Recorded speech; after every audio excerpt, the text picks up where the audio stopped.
Вчера Благомир Коцев каза, че ще влезне в съдебната палата по неговото дело за корупция с високо вдигната глава, но всъщност знаейки, че делото няма изобщо да започне.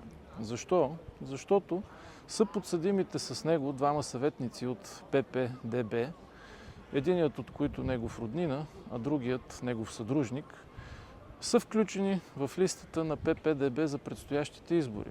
На последно и на предпоследно място в листата. Защо? За да получат имунитет и за да не започне по тази причина изобщо това дело. Сами разбирате за какъв цирк и за какъв фарс става въпрос. Стела Николова месеци наред пък обясняваше, че аз ще се включа в депутатската листа, за да получи имунитет и за да избегна аз делото по отношение на рибарското пристанище в карантината. Какви са фактите? Фактите са, разбира се, че аз не съм част от кандидат-депутатска листа по простата причина, че аз нямам нужда от имунитет. Всъщност, от първия ден се опитвам това дело да започне, за да се види каква скалъпена история е това.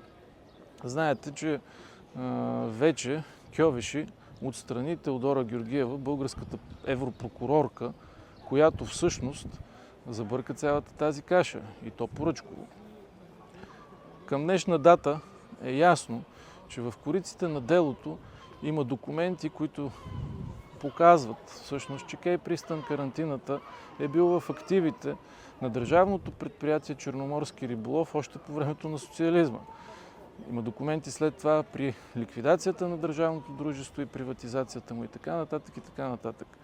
Но имаме и свидетелствата на бившите ръководители на това държавно дружество, които ясно разказват как е бил използван Кей Пристан Карантината от държавното предприятие десетилетия наред, още при социализма.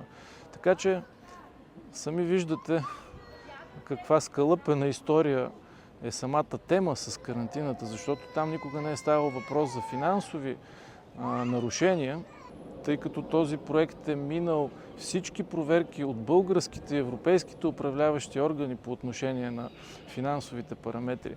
Единственият проблем с този проект е твърдението, което виждаме, че е абсолютно невярно, че там просто е нямало пристанище. Да, но свидетелствата и хората, които са го управлявали десетилетия наред, потвърждават, че сме направили единствено правилното нещо и сме осигурили средства, за да може Варна да има първото си законно рибарско пристанище за своите рибари.